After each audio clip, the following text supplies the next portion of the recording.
This story begins in Camden, New Jersey, with two beautiful people who were so in love. So it seemed anyway. On January 28, 1994, they welcomed a beautiful baby girl into the world. Her name was Tioni.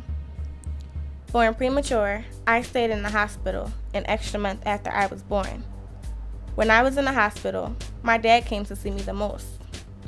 This was why our bond was so strong in the beginning. For the first 4 years of my life, my mother and father stayed together.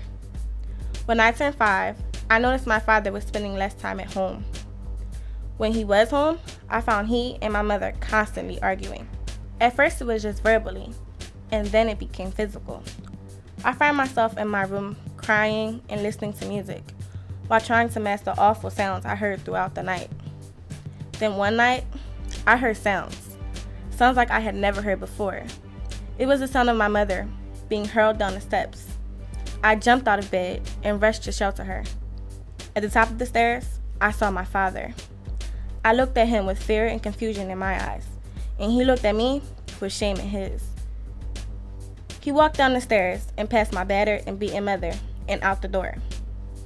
While my mother gathered enough strength to call an ambulance, I called to God, declaring I would never have anything to do with my father again. From a very young age, I had so much hate for this man, yet missed him so much when he was gone. From the year I turned 5 until the year I turned 7, I saw my dad every weekend, at least when he wasn't in jail. My dad was into drugs and women. I grew up in the church all my life, and he seemed to me as what my pastor described as a sinner. He was no support to me or my mother. He stayed in jail, and I didn't see him anymore until I turned 9 years old. While my dad was in jail, my mom had moved on and found a man who truly loved her and truly loved me as his own child. They had been together for the past 2 years. He had a daughter and a son of his own, and we were all the same age. I didn't like him at first because he wasn't my dad, and always had an opinion about how my mom was raising me. A few days after my 10th birthday, my mom told me that my dad was coming home. I was so excited and wanted to see him. My mom stopped taking me to the county jail to see him, so I really missed him. As soon as he got out, he came to the house where I was staying. I jumped all over him and wouldn't let him go. I missed him so much. Tears of joy came rushing down my face. Less than 2 weeks later, my father began to steal from us. My mother and grandmother decided that it was time for a change. We decided to move. My grandmother moved to the other side of East Camden, and my mom and I moved to Kramer Hill.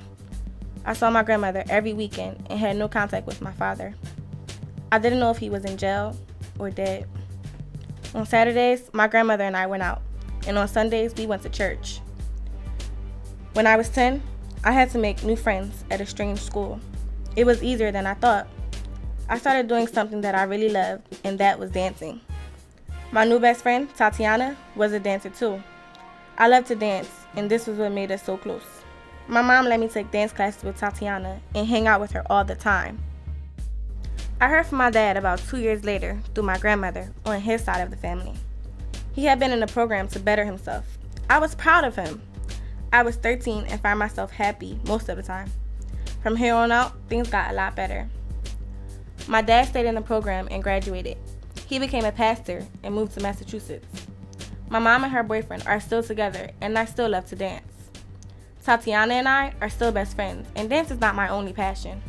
I love to step and model when the opportunity is available. Life for me today is very different from the way it started. I was once confused, shy, and surrounded by a world of sinners. It took some time, but I have slowly evolved into a young lady who is sure of what she wants, is outgoing, and surrounded by a world of better people. I have dreams of graduating from college and becoming a well-known, successful attorney at law.